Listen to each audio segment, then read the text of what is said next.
Refreshing wild cherry cola meets smooth cream. The treat you deserve. Pepsi Wild Cherry and Cream. Treat yourself. The new LinkedIn Hiring Pro can't clone you, but it can streamline your hiring workflow. From posting jobs to shortlisting candidates to interviewing, LinkedIn Hiring Pro is the hiring partner you need, so you can focus on connecting with the right talent. In fact, small businesses report saving over 6 hours per week. So hire right the first time with LinkedIn Hiring Pro. Post a free job today at linkedin.com/quality.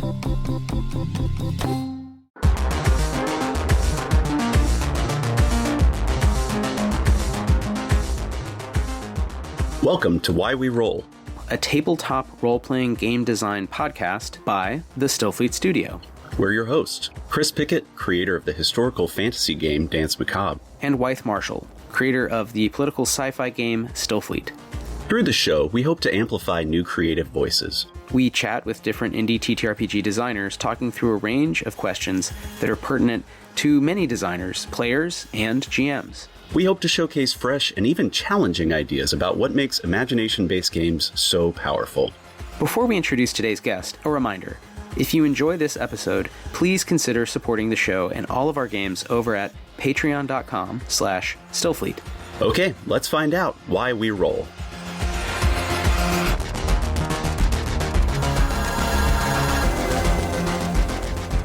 Okay, well, welcome back to Room Tone, the podcast. No, it's Why We Roll. It's the TTRPG game design podcast of the Stillfleet Studio with myself, Wythe Marshall, and me. Hey, yeah, me. Hey, what's up? What's up, everybody? I'm Chris Pickett. Good to be back. Thanks for joining us once again. That's Chris Pickett. And this is the only show you can talk about tabletop role-playing games on. It's the only one. No, of course not, but we do like... That's a trend in podcasts right now. That is, like, yeah. I've been listening to a lot of podcasts that open with that. Is that a thing? Are we on the button right now? Are we cool? We might be on the bubble, which is a bad thing. No. In betting sports. Today we're very excited though with someone who's definitely on the pulse. Maybe on the pulse. Yes. Josh Domanski. So hey Josh, what's up? Thanks for making time. Hey, thank you for having me. Yeah, no, of course.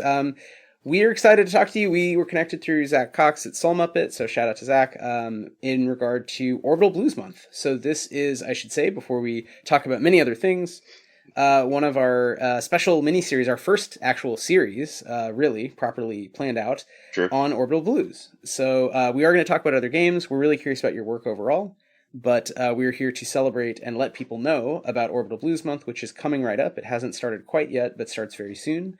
And Josh, you have one of the projects.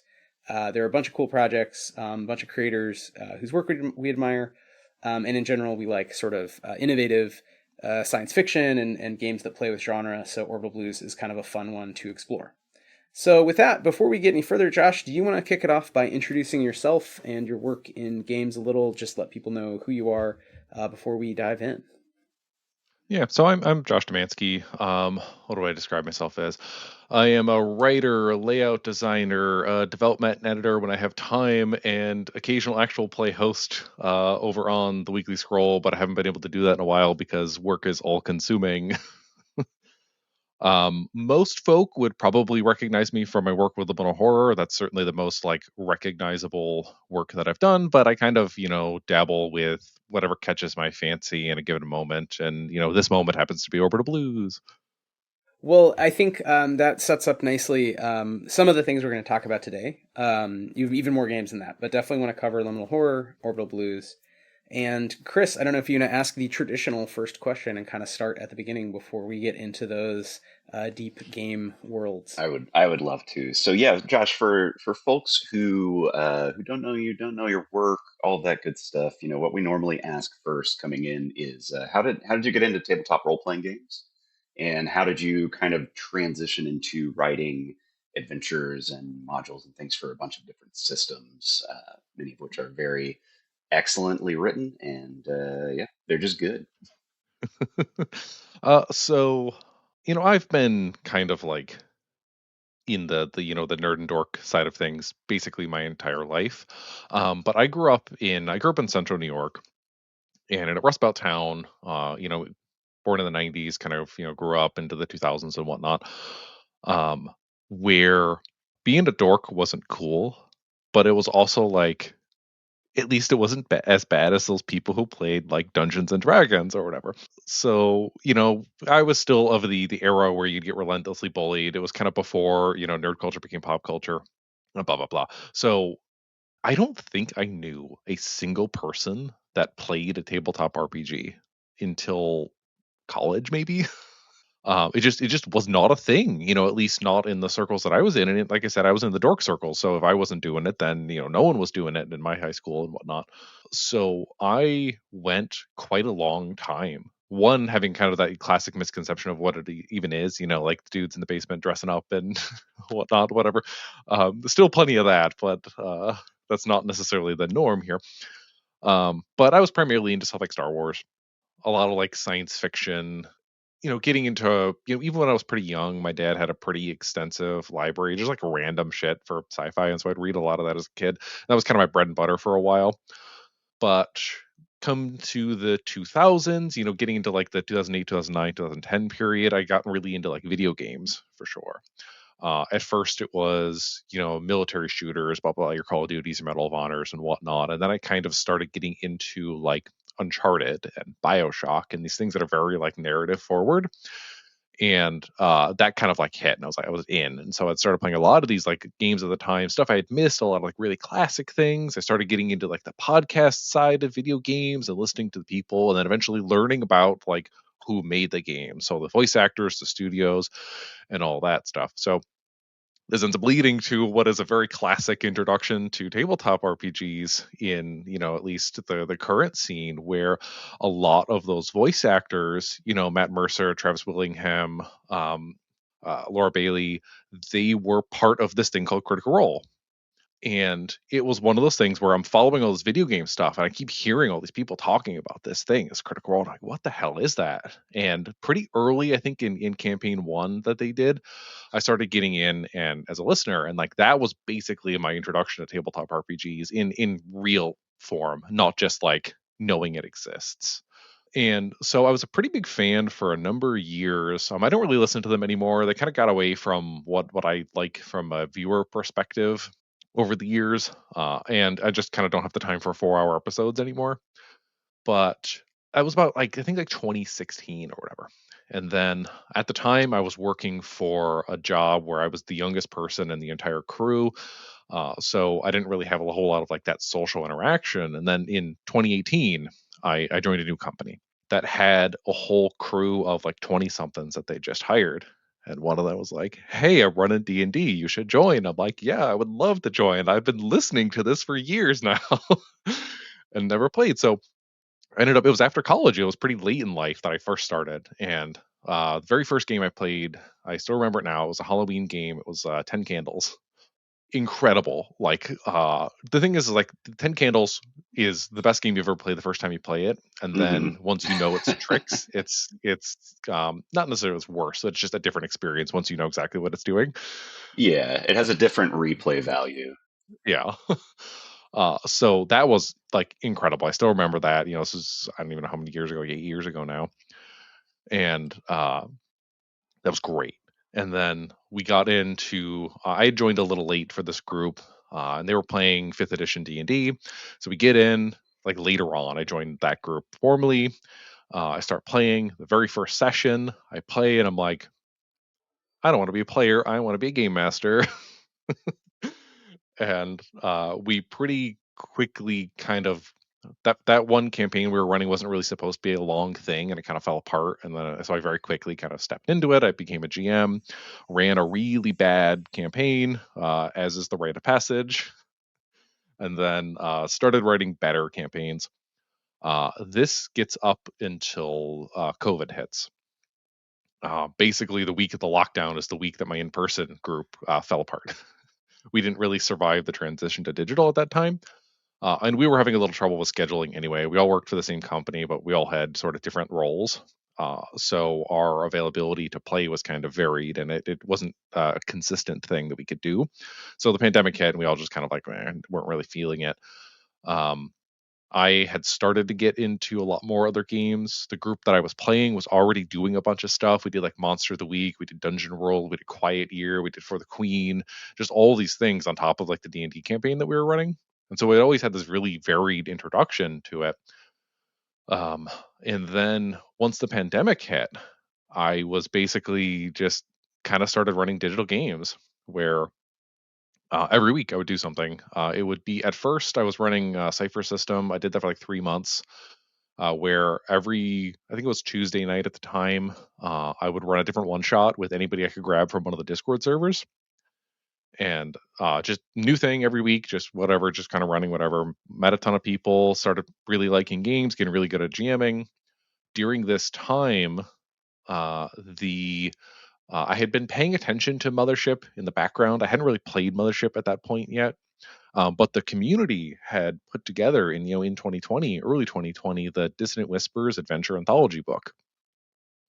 And for any listener here, that is, I think, pound for pound, one of the best RPG books ever released. They put it together over the course of like a month. It's like, I think, 58 2-page adventures for a whole variety of systems. I've run like a third of them. There's some fucking bangers in that book. So I get that. That's my introduction to basically the OSR as a whole. Mothership, Merkborg, Electric Bastion Land was in there, Troika, all the whole things. And so I'm like, I love all these things. I'm gonna buy all these games. I'm gonna start really getting into it. And then so I'm getting into this whole scene here. See, this is a community effort. So I'm watching all these people that aren't really designers came together and made this thing. And then so it was really cool to see. So come a few months after that, I'm starting to get into the OSR stuff, and I'm getting really into like into the odd like ecosystem there.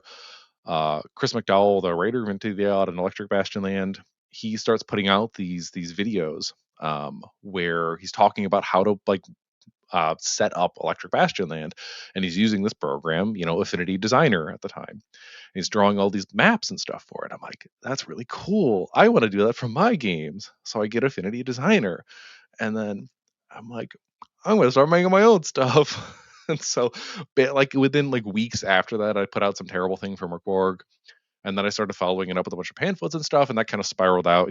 6 years later, here we are talking about the zines that I make.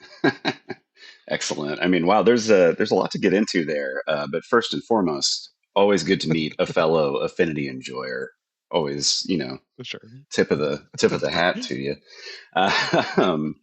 But I mean, yeah, wow, what an introduction going from 10 Candles into 5th edition D&D. I kind of can't imagine like more polar different experiences. So I'm kind of curious what that was like for you, just kind of getting into it. Because like, I don't think that there's any coming in too late in life, but you came in, late in your own words, and you just like really dove in. But yeah, what was that like early on? Like when you were really kind of like exploring systems, did you find things that you grabbed onto that you liked in one and didn't like in the other, or what was that process like for you? Yeah, so the thing with like 5th edition D&D is, like I said, by the time I had started playing, I had spent years listening to it, and so I knew how to play, from a certain perspective. By the time that I had started doing it, it was kind of like second nature, because this was I was mainly listening to Critical Role, but I was also listening to stuff like the One Shot Podcast Network, and other things. So they were getting into other games and stuff, and so I was kind of always like into tabletop RPGs and not just into 5th edition D&D.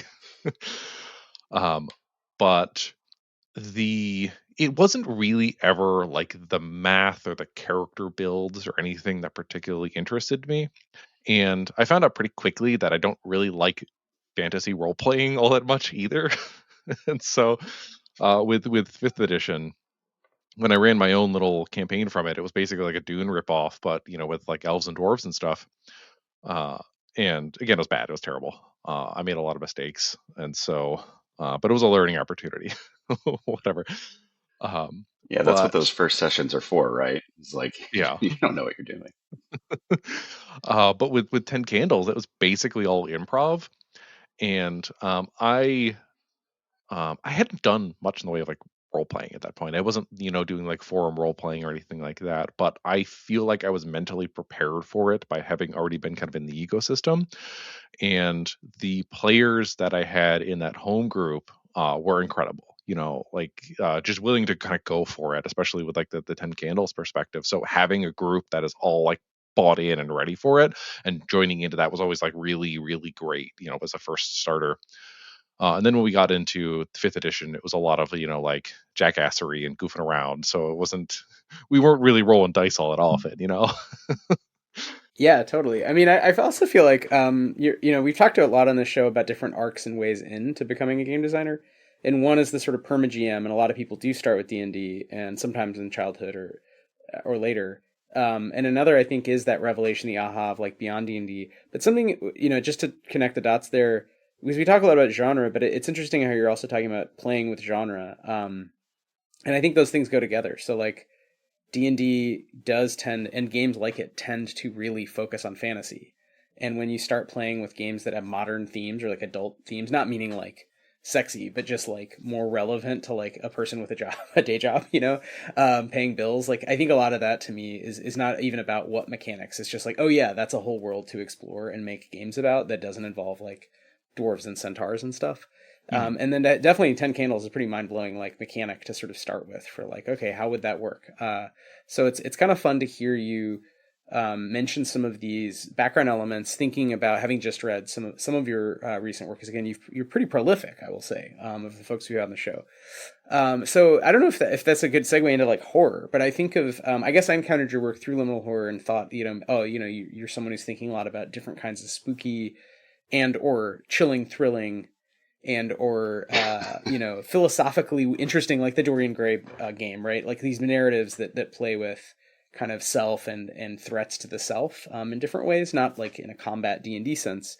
So I'm curious to hear you reflect on how basically what you decided to design when you started designing, because you said you sort of played around with the Merc board, but eventually you're doing your own thing. So how did you kind of begin to approach, given that you've now mentioned like every genre, right? Fantasy, sci-fi, all these things, how did you start to work out like what Josh D's like, game design looks like, if that makes sense? Like I said at the top, it kind of just whatever takes my fancy at a given time. I'm interested in narrative, whether that comes from a book, whether it comes from a television show, what have you, video game. Again, the video games, like narrative video games, were real big when I was kind of getting into the gaming sphere. And so tabletop RPGs present this really unique experience. There's no other medium that's like this, because every time, let's say you're running a module isn't not supposed to be the writer telling you a story. A module is a conversation between you, the writer, and the players at your table, and then through that triangle, it comes together into this narrative experience that again is unique. You can't replicate that anywhere else, because how do you get, they call it the writer's approach sometimes in tabletop games, but there are things that are going to happen that you can't anticipate, like as a GM or as a writer, and those are the beautiful moments that come up in play. So pretty early on, that was what I really latched onto when it comes to games. And I'm not really if we want to talk like cultures of play or whatever, I don't stick with like just OSR or whatever. I kind of go with whatever takes my fancy. I'll do like a Neotrad game when it comes up if it's interesting. I do a lot of story games. I think the story game movement is currently the most like exciting one in terms of like game design, because they're constantly still iterating and pushing ways in which you can use mechanics to reinforce narrative elements and procedures of play and whatever. So it's kind of just, do I have a core idea in mind that I think would really work for my table?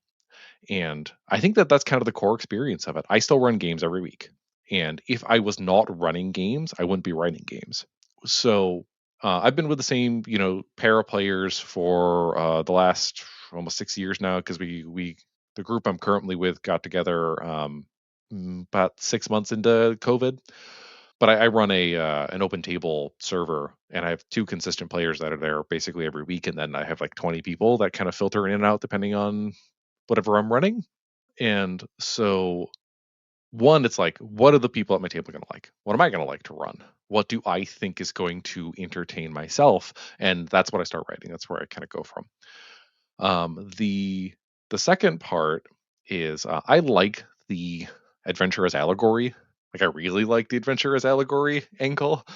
So a lot of the stuff that I write, especially, I contribute to projects where I'm not necessarily the project lead, but whenever I'm usually the project lead, there is some like underlying theme that I think is interesting that kind of, sets up the project I'm working on.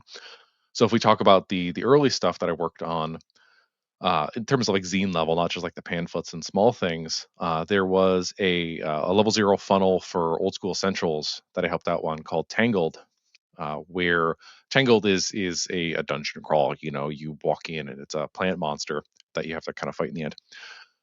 But the entire theme of Tangled is the impact of civilization upon nature and lingering environmental disasters even long after the person who created them has passed away, because it features this druid that like imbued a plant with magic, and then once the druid passed, the plant kind of continued to grow, and now it's threatening a town.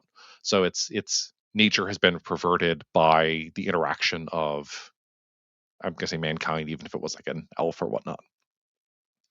Civilization. Yeah. So while you're never really interacting with that on a direct level in the adventure, that's the theme. It's environmentalism is the theme of it.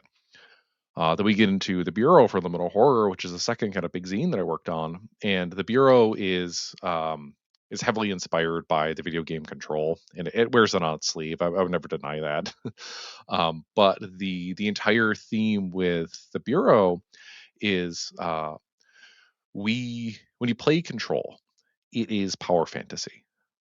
Control is, you start as a normal character, Jesse Faden, who walks into the FBC, the Federal Bureau of Control, and becomes a director. And through the course of the game, you gain more power and more power, and to the point where you kind of defeat the central tension at the end of the game. But the whole point of the game is that it's taking control, and then you, in the end, end up as the director of this FBI-like organization. And the thing with the Bureau is it takes that idea and turns it to horror, where it's like, if you as players end up at the head of the Bureau by the end of that module, that's the bad ending. You're not supposed to want that, because the entire time you're playing, you're learning that the Bureau is kind of a fucked up organization. Right. So where the Bureau's theme is it's the corruption of systems of power that is the central theme of the Bureau. Where in Liminal Horror, there's this mechanic called Fallout, which Fallout are changes to your character that are like horrific in nature. And so as you interact, as you gain Fallout and gain power, as you're going through the Bureau, things are getting worse and worse up to the top. And then once you get to the end, you find the very center of the corruption, and it's the director of the organization and the person who leads the building. And then so you can root out that corruption at its source if you want, or you can succumb to it and then fall to the system of power or whatever. So those are just kind of two examples. I can keep talking about this all day because it's my favorite topic, but just to keep it brief. So that's the core of it. Like, is this going to be interesting to me to play? And then what other thing can I talk about through a RPG module? Yeah. I mean, I think that's something that we definitely share with you, is like trying to politicize modules and adventures. And I mean, even core games themselves, like, Stillfleet and Dance Macabre, the games that Wythe and I have worked on, they're, that's always the background radiation, is that there is like a politics that you're actually interacting with, and not just, murder hoboing your way across the galaxy or whatever. Yeah, and I also think it's fun to figure out that in conversation with players, because that's very much my impulse, like, as a communist, is to make games where, like, you're doing something, useful for other humans, and in today's world, that would put you in conflict pretty quickly with, like, tech companies and AI and military complexes and governments of various kinds, and I think that's fun to think about as like a designer and like write things about. But in terms of actually playing with players, that's always been, I think, something we also have talked a lot about is like play testing actual and being open to actual changes, because sometimes you have a good idea that seems like a fun way to mechanicalize something.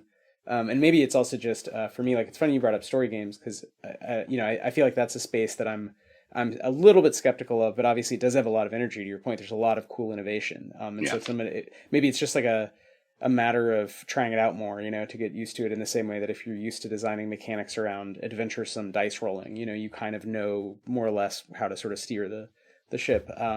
But I think it's great to like have a consistent playtest group and really try to marry those two things, like player experience with your intention as a designer, and kind of like you said, the underlying theme, like what is the game about? Maybe we can get into that a little bit with PARAMOUR. I was gonna say. Yeah, and also horror, because again, I think like the Bloom, shout out one of maybe one of your bigger Liminal Horror. I know there's a bunch, but like the Bloom is the one we were nominated for an NE for, but didn't win it. The Mall is the one that we were nominated and did win, so 50-50. Okay. And then also the Dorian Gray game, I think, is just really brilliant. Salutations, which is, I think, maybe going more in that story game direction. I mean, I know it's using trophy, there's dice rolling, but it feels like it's really setting up specific beats in a story. So, I think there's various ways to take it, but, I'm curious about maybe if you want to take an example of how you went from start to finish with one of your games, and then in the process you can tell us, all about that game and how interesting it is. But I'm curious kind of how you go about, I guess, getting in front of those weekly players, which is just, again, great that you have that sort of baked in. Let's see. Let's talk about the Bloom, because I think that's kind of fun to go from start to finish there. So the Bloom is it's the third official module for Liminal Horror that we released. It's technically the second one that I worked on. When I didn't help create Liminal Horror, I joined a few months after the original zine had come out, and I've basically kind of touched everything else that's come out since then. Where when I joined, Goblin Archives is my writing partner. He's the one who created Liminal Horror. I pitched the bureau to him, and then that's kind of how we started writing together. And it's basically everything else. Like, I'll talk a lot about Liminal Horror stuff, but I do want to note that it's not just me writing it. So when I pitched it, he was already working on the Mall, and I did a little bit of like consultation and stuff on there, so my name's in the credits, but that's kind of like pretty minimal, all things considered. So any of the accolades, that's all Goblin Archives there. But we, at the time that he was working on the Mall, I had pitched the bureau, and then we started writing that together. So we write the bureau from the initial pitch, which had a little bit written, to completion to hand over to the publisher was 3 months, which was, we have never made that pace again. It's fucking incredible. I also was working on Tangled at the time, and I finished that in the same time period, and so it's like, I can't do that ever again. I don't know what happened. Yeah, do you hate yourself? Is there a reason? It just all flowed. I was writing into layout too, so that really helps. Sure. I mean, but sometimes that happens, right? Like, sometimes you just have an idea and it just kind of like falls out of you because you just know what you want to do with it, or you've been stewing on it for long enough, or it's just you just hit the right notes and it just comes out easy. Yeah, and so the bureau happens, and the Mall happens. We released them for Exalted Funeral was doing a like a convention, like a digital convention at the time. This is like 2022, I think, if I remember correctly. And behind the scenes, we were helping the convention and stuff too. We were going to do some stuff for it, so we were kind of like getting real big into that. And so we do all this lead up. It's really cool. We're firing on all gears. We get the thing out and we release. And after that point, we're kind of like, all right, what next? I was formally sort of incorporated into the Liminal Horror team, which is, it's 3 of us plus our publisher at this point. So it's not like it's a big thing. So we do the bureau, and it was like, that was like one of the best writing experiences I've ever had. And so we're like, okay, we're just gonna keep writing together. That's where I was, officially joined onto the team. I was, and we've kind of continued from that point forward. And the Bloom kind of comes out of 2 things. One, I had an idea for a follow-up for the bureau, where the idea is that you don't have to run any of the Liminal Horror zines in any order. We make them so you can kind of pick up and play whenever you want, but there is a background narrative that we have in our heads about how these things connect to each other. We do the anti-canon approach, where it's like, we're never going to establish some of these things formally, but it's like we talk about them behind the scenes because they kind of impact how we want to write. So I have the answers. I'm just not going to tell you.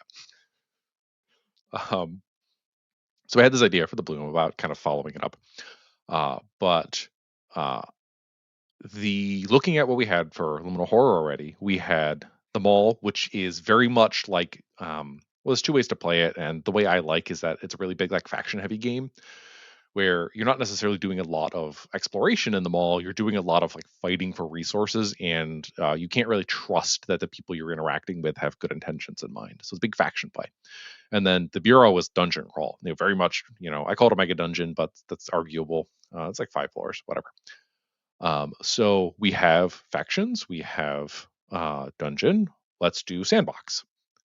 So we wanted a big kind of open area where you're not confined in such a degree and you can kind of go all these places in whatever direction. So, and then we wanted to keep it contained because we needed to do it in 40 pages. So in comes the town of Coldwater. It's a fictional town in kind of like central Washington. It's a little ambiguous. I have a pretty good idea where I think it would be, but it's fake. So Coldwater comes in, and all of the Liminal Horror stuff is set in the Pacific Northwest. So this kind of followed suit. So Coldwater itself is based off of Crater Lake in Oregon because it's a caldera lake that it's set around. And then the town of Coldwater is technically based off of Old Forge, New York, because I spent time there as a child when I ripped that town up and put it into Washington and then added a bunch of like Washington stuff into it. And then we got a bunch of like stuff that surrounds the town itself. So we got the setting. It's like, okay, cool. Now what's our central tension? And there's two things that kind of define how we started to set up the central tension. Both of them are very real. The first is that like I said, I grew up in upstate New York or central New York, and New York is a really interesting state where New York City kind of sucks up all of the energy of the state. But then you have kind of a couple of big cities. You have your Albany, your Syracuse, your Buffalo, your Rochester, that are kind of all spread apart. It's between Syracuse and Rochester is like an hour and a half. If you want to go to Buffalo, it's like 2.5 hours. So you got these like pretty big distance between it. You take the throughway. You're not really you get on the highway and you go there. But when you go from one of those cities and you drive like a half hour, just not on the highway, it kind of feels like you're going back in time. Where these places, the Rust Belt was running straight through New York, and so once all the factories and all the industry left, it kind of left a lot of people in dire straits. So you have this places that have not changed, have not really updated in decades because there's nothing there, and they're impoverished, these places. The houses are kind of falling apart, and when you go to these places, they are very resistant to change as well, even if that change is going to be positive. And sometimes it's not. There's like Micron has moved up into the region right now, and it's kind of wrecking havoc on some of the smaller towns. So stuff like that's kind of bad. But there's this stubbornness there, despite the fact that this town is kind of dead, for all intents and purposes.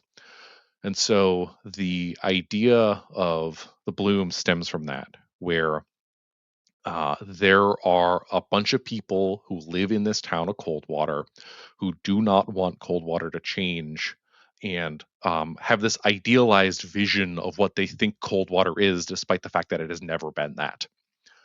And so that sinks in the background while the horror is going on. And because of this desire to keep things the same, they ignore the horror up until the point where it's too late and the town falls. So that's your underlining theme that kind of runs through it. It's putting your head into the sand and ignoring the danger around you until it's too late. The second part is the reality, and it came from reading about this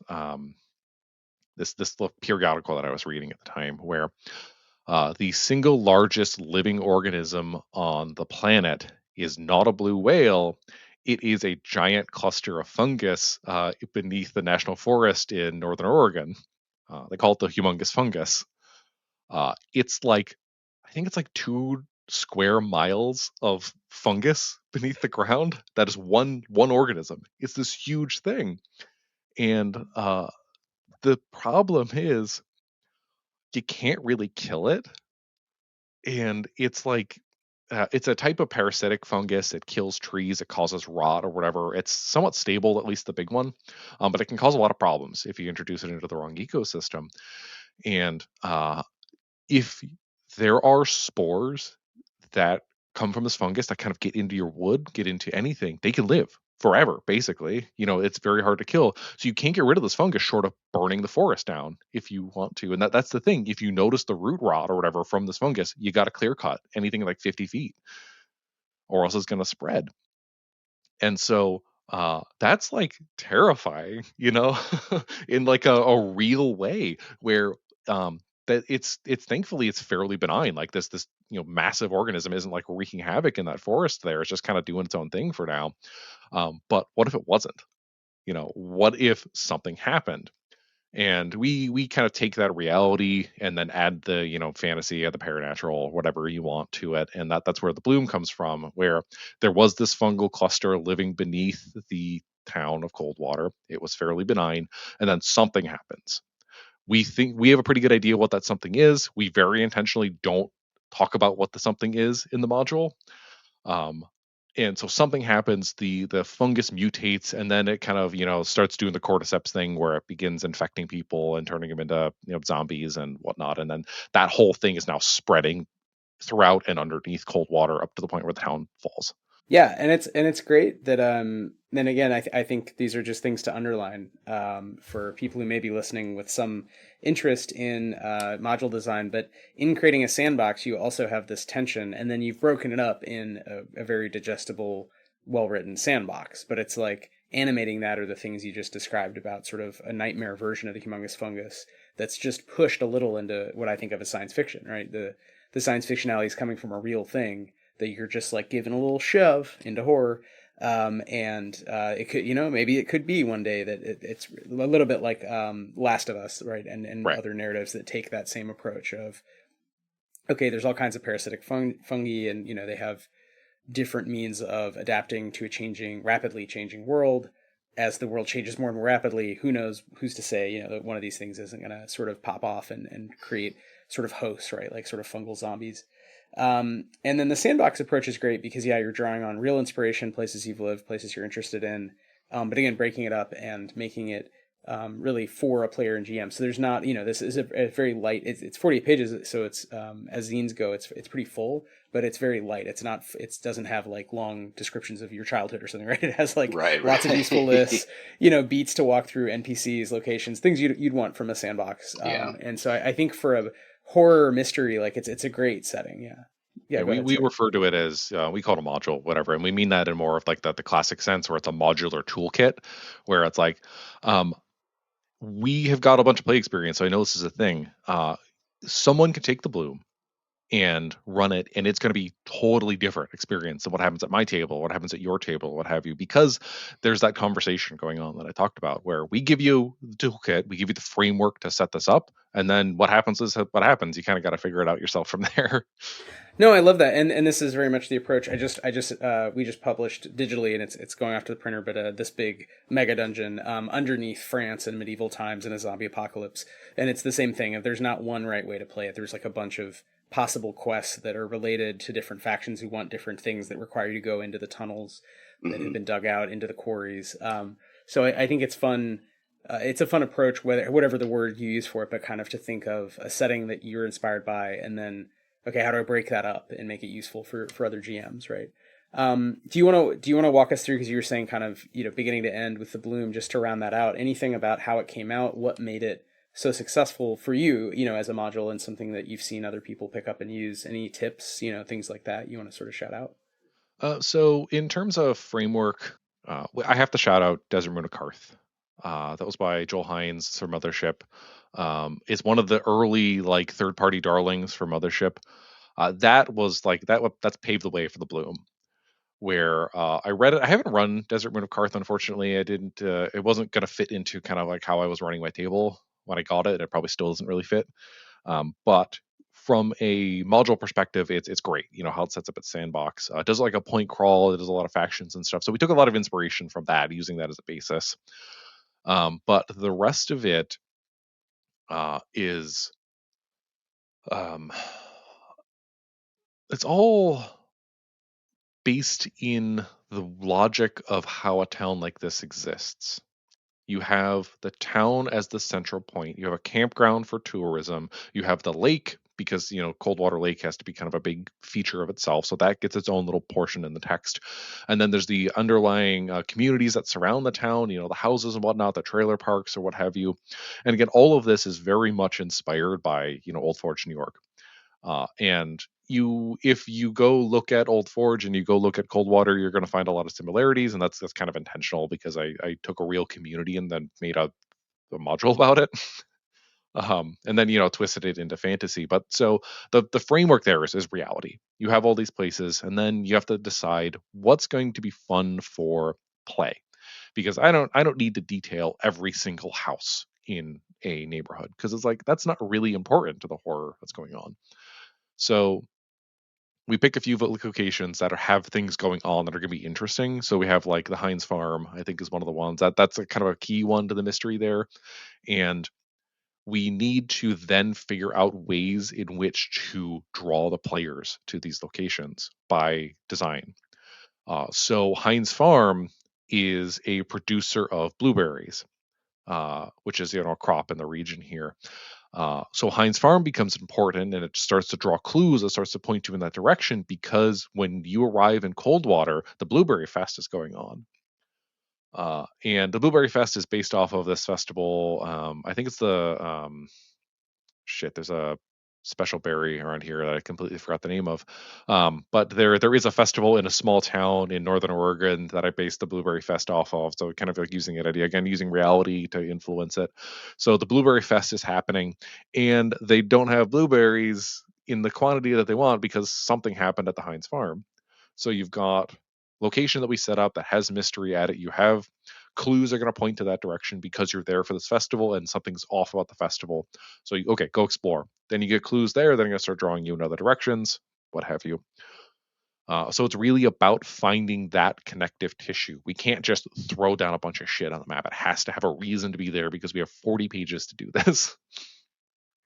And then there's a couple of other features in there. We have we call it the lodge, where it's this lodge that's literally perched on the mountain looking down upon Coldwater. So if you're in the town itself and you look up, you see that lodge. So the players are going to have that visual cue. Okay, something's weird, something's going up there. And then, okay, so how do we get the players to go in that direction? Okay, we put a couple of weirdos that live in the lodge. And they're not like really weirdos. They are so normal that they are weird to the town. And so this couple lives up there. They bought it. It used to be a source of tourism. It used to be a hunting lodge. So people are mad about it. Okay, so you have weirdos, and the townsfolk are mad about them. They're going to talk about them. Okay, there you go. Those are clues that are seeding in there. Go look up what's happening at these people up there. Maybe they're involved with the weird stuff that's happening with the town. You go up there, and you find something. I'm not going to spoil it because it's fun. You find something that's kind of related to the mystery, and then that asks more questions, and you're going to keep on kind of spinning that direction. So the concept that I call this, and it's not really unique, is it's the web of information, where all of these things exist for a reason when it comes to the way that they have to play out at the table. And it's not just that there's one connection to this, it's a spider web of it. So, this connects to this, and so on and so forth. And so you start to kind of naturally drive players in the directions you want them to look simply by writing cool things and then bringing these connections to each other. And then the cool thing about this that I really love is you can get away with writing less because you have these connections. So we can do a sandbox on 40 pages because it's all interconnected. We can write, a spread on one thing, and then because it's got that connection, you don't need to do anything else. That's amazing. Yeah, writers who get paid by word hate this one weird trick. Um, That's great. Yeah, I like the idea. I like the idea of the web of information and kind of setting it up that way. Because the thing that keeps coming to mind to me as you're talking about this kind of design is thinking about modules as these kind of permeable envelopes, right? Like in audio design, you have your volume envelope. Players can still kind of push against it. They can break out of it if they need to. But having the web of information kind of allows you to have that freedom, but also have your fun red herrings and your clues and your weirdos who I'm assuming are just like opening a B&B. Yeah, and I also think this is a great maybe segue into how you apply this across genres and games. Because again, so we often have people on the show who are focused either in sort of a thing they're doing or writing for an existing system, or maybe within a genre. And I think one of the things that characterizes your oeuvre is that it's hard to characterize beyond a certain like mood or utility or, you know, elegance. But it's kind of all over the place, right? So I think it'll be interesting to hear kind of how you're approaching PARAMOUR for Orbital Blues. But just quickly, I also think at the level of genre, it is interesting because, to your point, I was thinking about Sandbox and Mega Dungeon and these terms we use, and how much of it, at least for me, because I grew up with the second edition of the Dragon game and like reading even older stuff from the 80s that my older brother had. And so I learned these genres the way they were written in the 80s and 90s, which tended toward this like speculative anthropology, which I love. Like, I'm an anthropologist and I loved reading these long ass books with like lore, but I never used any of it. I never used a word of it. I never ran a single module as written. I find it's instantly boring. It like puts me to sleep to try to do it. So I like love the stuff that, you know, writers like you produce. And I'd like to think, you know, I'm more in that tradition, although I do feel like maybe I'm somewhat unfrozen caveman in that sense. But it's interesting to think about how the same approach, like having an open world to explore with NPCs and locations, you can kind of condense to a few useful tables that are elegantly linked, you know, in this web, where the PCs are naturally, the players rather, are naturally going to want to go, you know, from the town to Pickman Lodge, from the town to the lake, eventually find, you know, caves, go into the woods, whatever. And it doesn't need to be sort of one linear path, but also we actually don't need that much of the town to get a sense of where this is.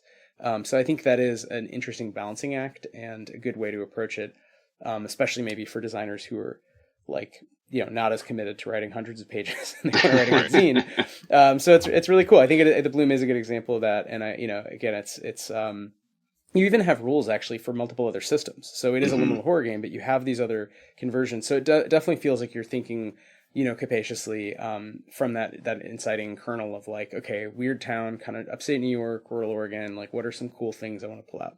So turning to PARAMOUR, with time, you know, not infinite, can you tell us a little about Orbital Blues, how you got involved in Orbital Blues Month, and how did you go about approaching, you know, something in that world, which I know you've written for before, but in this case, you know, maybe a project, hopefully with kind of a bigger spotlight with Orbital Blues Month. How did you sort of settle on a task there? Yeah. How did you get the blues, Josh? So, so my introduction to Soul Muppet is Best Left Buried Deeper.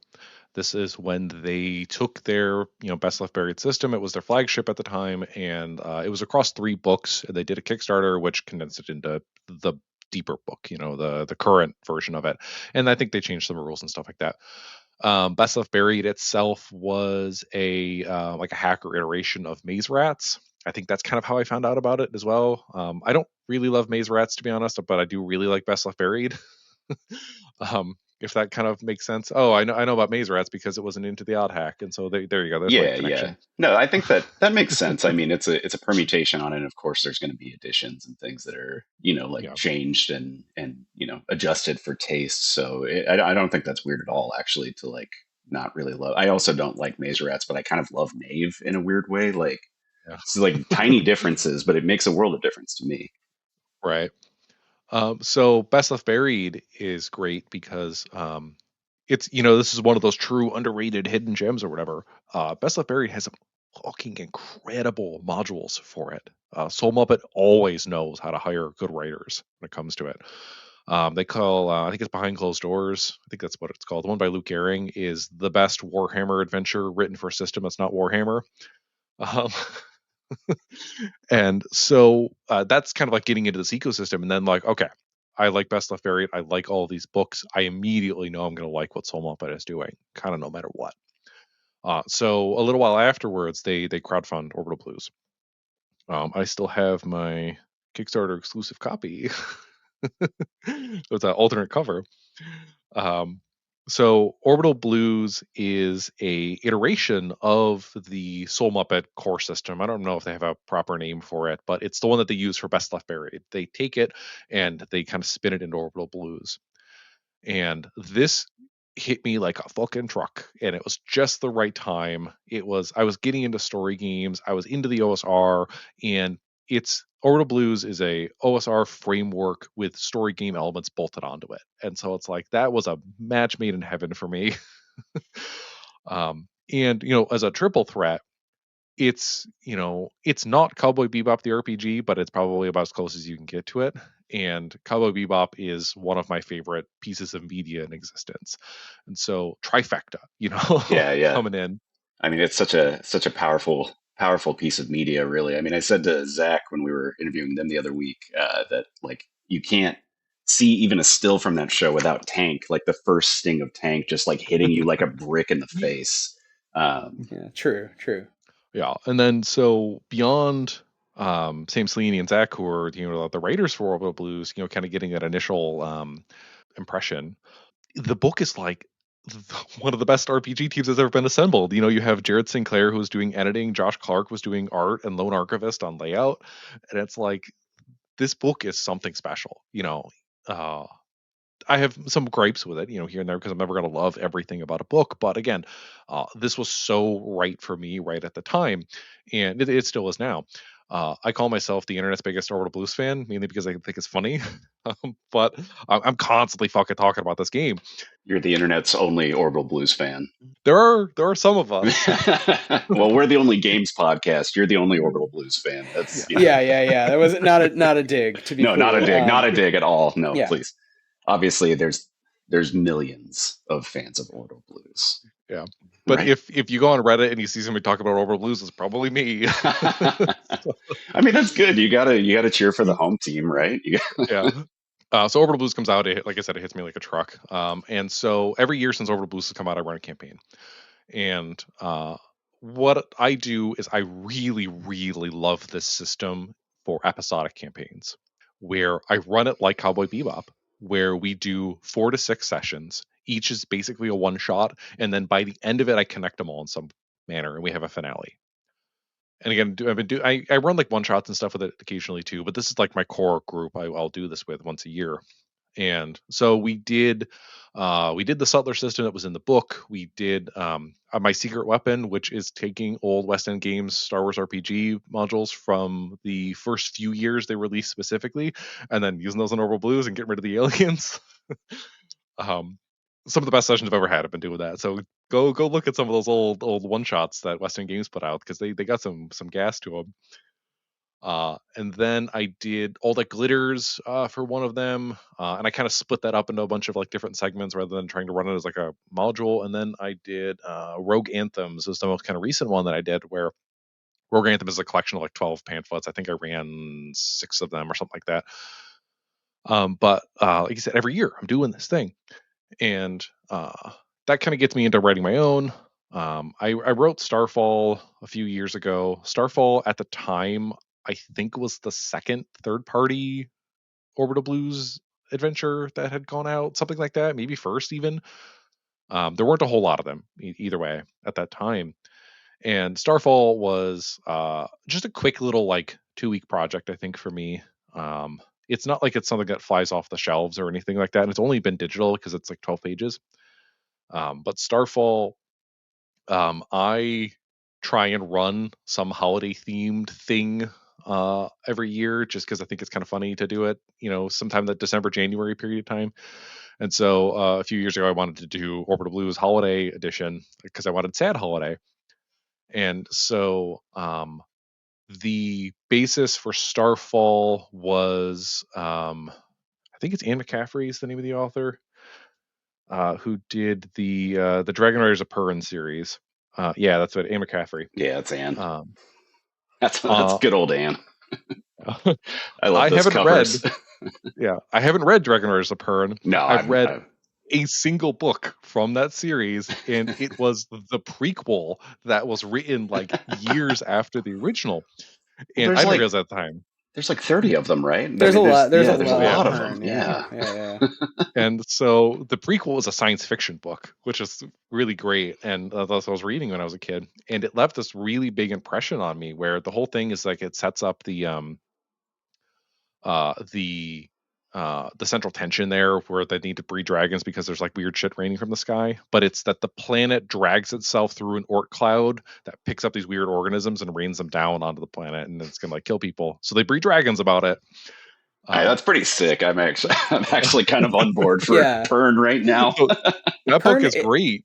It also goes Um, back to the 60s. It's like Last of Us and Dragonlance, but way before either. So it's like a real weird flex. I also like had those books, and I don't think I actually read them. I think my dad had them, a bunch of them at least. But now I feel really bad, and I need to like read Dragonriders of Pern. So sorry, Josh. Please continue Pern telling us about your amazing Orbital Blues work. But Pern book club. oh, Pern book club. We'll Pern do Book it. We'll Club, do it on I'm the we'll hearing do it on the is happening. server. Yeah. so I got to go reread that book. It's been on my list for a little while. Join the Pern book club. Yeah. And so that idea has just been like in my head for 20 years now. And so when Starfall came along, I was like, I need a holiday, and I need something that's going to be holiday themed. So I was like, okay, this planet has asteroid cloud. It goes through. It does the same thing, but instead of raining disease, it rains meteorites, and it's a big event. It happens every year. Blah blah blah. Very stylistically similar to an event that happens in Andor. I will note that that was not the inspiration, even if it is very close. You um, don't get this one, Disney. This is one IP yeah. you can't lay your fingers on. So I have a holiday. It's okay, meteor showers, and then I'm like, okay, let's get this planet, and then I need a framework for it. So I'm like, okay, we're gonna do a little like reverse heist. You have to go infiltrate a party because you've been paid by an executive to deliver something to them that they forgot. Your Uber, your whatever. So you're doing that, and then when you're in the middle of the party, a pirate emerges and starts robbing the place, and then you have to kind of figure your way out. So 12 pages. It's a little one shot. I did it in a very intentional trophy inspired format where it's kind of just like, here are 3 acts. I'm going to give you some pieces. Good luck. I'm going to go through and fix it because we're doing a revamp for Paramore. We're going to add Starfall in as one of the tiers. So it's like, okay, so I put that out, and it's like, okay, this is like one of the only Orbital Blues zines that are out there. I'm still playing, I'm still talking about Orbital Blues, and I'm just like, I don't have the time to write the Orbital Blues zine that I wanted to write at the time, and it's mainly Treasure Island, but in space. Well, maybe we'll see that one, but that's a whole thing that I need to figure out at some point. But uh, so this is all happening. I'm still paying attention. I'm still buying everything that Soul Muppet's putting out anyway. And so the announcement kind of goes out that Orbital Blues Month is happening. I'm like, I need to get in on this. I don't have time for this, but I do have time for this. So I put in my bid, and it gets accepted basically immediately, and that's where Paramore kind of comes out of. So Paramore, to me, hits on something that is core to the Orbital Blues experience that their current modules and adventures do not touch on, and that is Lost Love, where if you look through the troubles, basically the character classes, if you want to call it that, in Orbital Blues, there are some that kind of deal with these things. But if you look at the adventures that have been put out for it, they're all kind of powder keg situations that you get involved with, where I wanted something that was personal. I wanted something that hit your characters immediately and, was all about how much you feel, because it's Orbital Blues. So you got to have those bad feelings. You got to have the blues. Yeah. You were looking for the Julia moments, the like Yeah. rare appearances of Julia from Cowboy Bebop. Exactly. And so that's the idea. It's like, I want something focused on romance, and not like active romance, about lost love and this, again, playing on nostalgia, this idealized past that your characters had, the things that cause them to feel the blues or whatever. These are all things that are like very present in the games that I run, because I run with my prime players. They love doing romance stuff now, which is really fun to role play. And so it's like, okay, I want something I'm going to run with them. And so I get this pitch. It's like, okay, Paramore, a former flame has resurfaced. You're kind of coincidentally there, and you have to kind of figure out how you want to manage it. So that's basically what my pitch is, and then I kind of spin that into what Paramore is now, where it's based around this character, Cassandra Cross, who is Cassandra is a space scoundrel. She's kind of like Han Solo. That's the easy way to think about it, where somebody that is noteworthy enough for being kind of a piece of shit,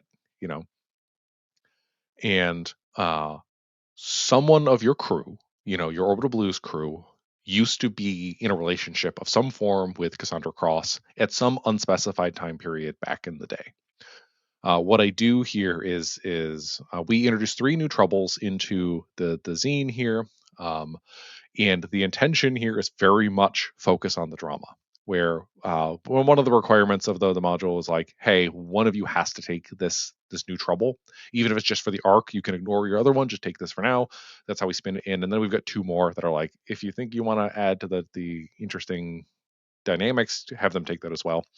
Where we have the lost lover, who, the former person who was in a relationship with Cassandra Cross.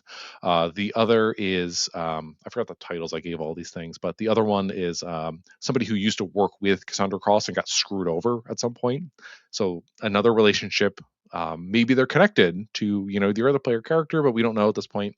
And then the third one is somebody who took comfort in hearing the stories of Cassandra Cross and are sort of a fanatic about them. So you have former lover, you have somebody who got screwed over by Cassandra, and then you have somebody who's a fan of Cassandra, and that's your crew, the core of your troubles. And you get into the system, Cassandra Cross comes up over the bounty board, and there's like a super high bounty on her. And you kind of have to figure out, all right, what are we going to do here? One of your characters has a really good idea of where Cassandra Cross is hiding at the moment. And so you've got this central tension, and then you kind of can approach it in different ways, where Cassandra is planning a heist. I don't necessarily need to get into the heist details all that much, because it's the means in which the tension is introduced, but the specifics of the heist are kind of unimportant. So she's going to go do a heist. It's not going to go well. If you don't do anything, it's going to fail, basically. That's kind of the setup we've given. But you can go help her out.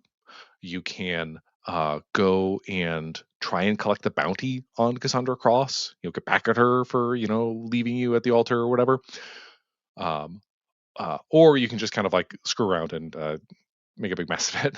You can try and rob Cassandra Cross too, and you intersect on the heist. So you've got all these ways in which you can interact with it. Yeah, that's great. I mean, even from the brief description, you can really see how you're, pardon the pun, but spinning the web of information and kind of allowing for that conversation between yourself as author, the module, and the player, like the entire table, right? Like I like the idea of having these like kind of set roles that you're starting out with, because it does give you this like inherent tension that you can just jump out of as a player, which is really cool.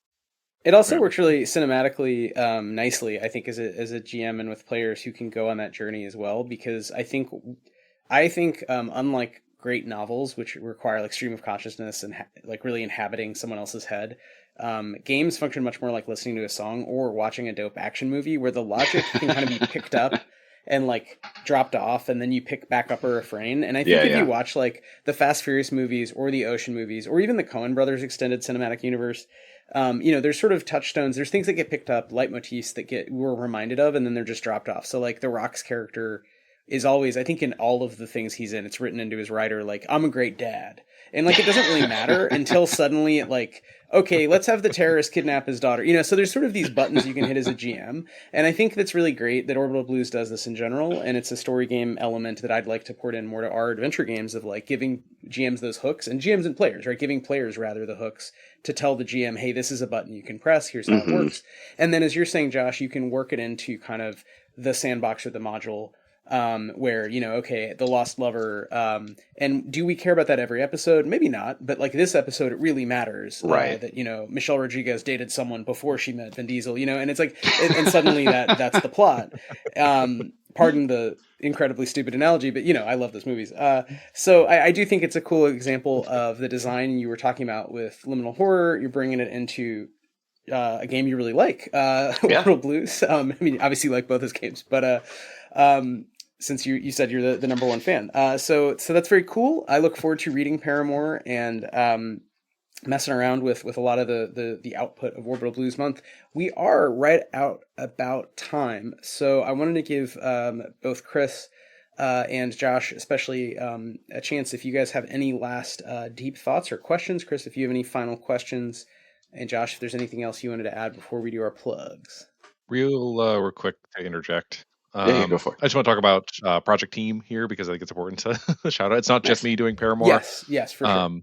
I knew I couldn't write this by myself because I didn't have the time for it. So I had reached out to Chris Ario, who is a third-party Mothership writer, who does a bunch of really great stuff in his own right. And he's been kind of helping me to put this together.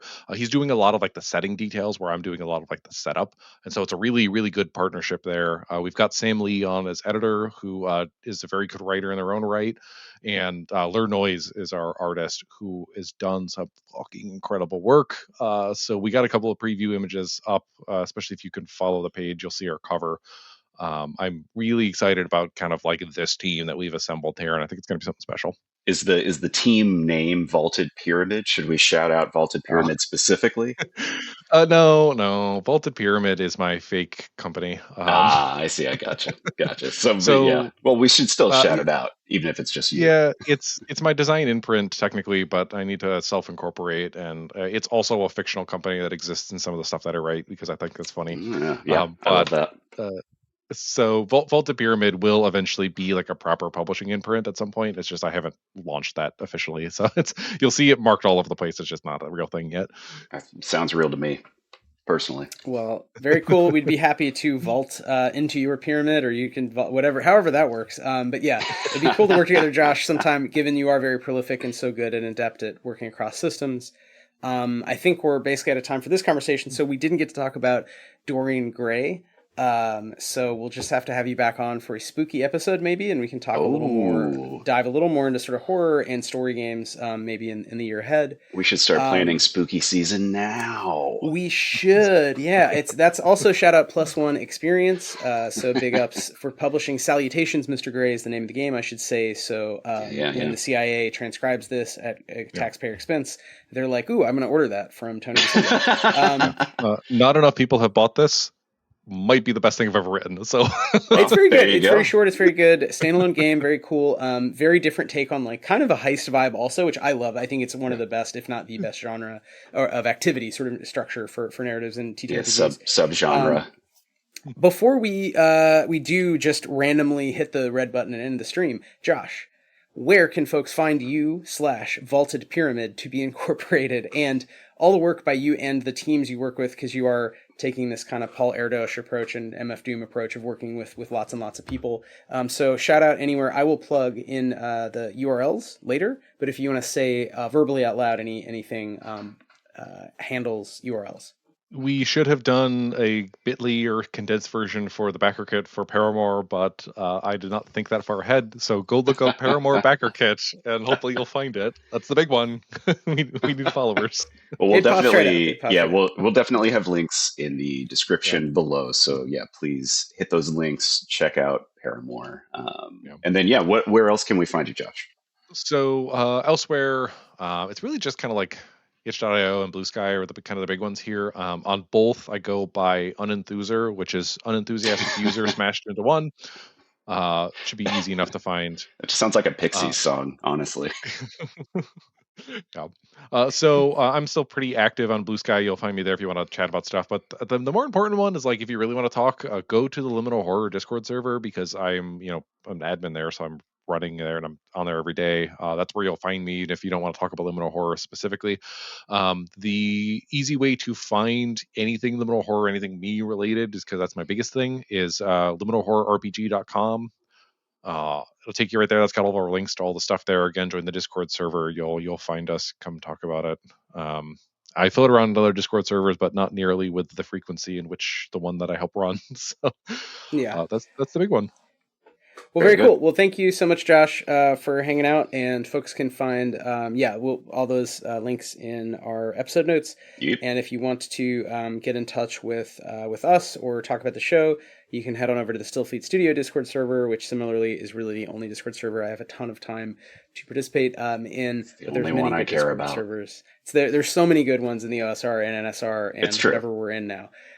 So shout out to Josh. And Orbital Blues Month will be back with, let me check the date, because I keep saying it wrong, because one of them's a Sunday, not a Monday, and we usually do Mondays. But we'll be back on Sunday, March 29th, with Adam Good, our buddy at Stations, to talk about science fiction and many other topics, I'm sure.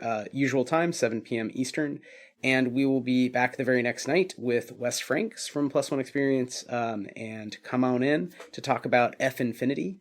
So that's Monday, March 30th at 7 o'clock. So this is our rapid series on on Orbital Blues and all the fun things you can do with that system and in that world. Thanks, Josh, for sharing your perspective. Learned a lot, and we'd love to have you back on.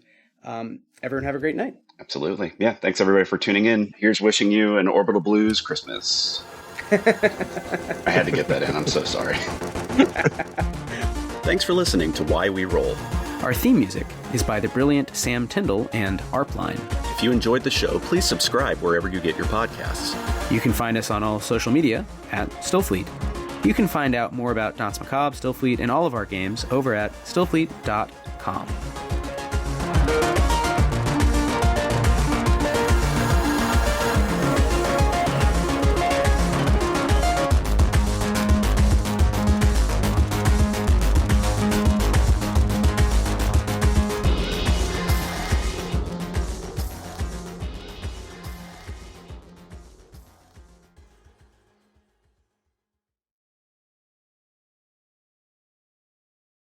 Hey there, Hugh from Poderation here.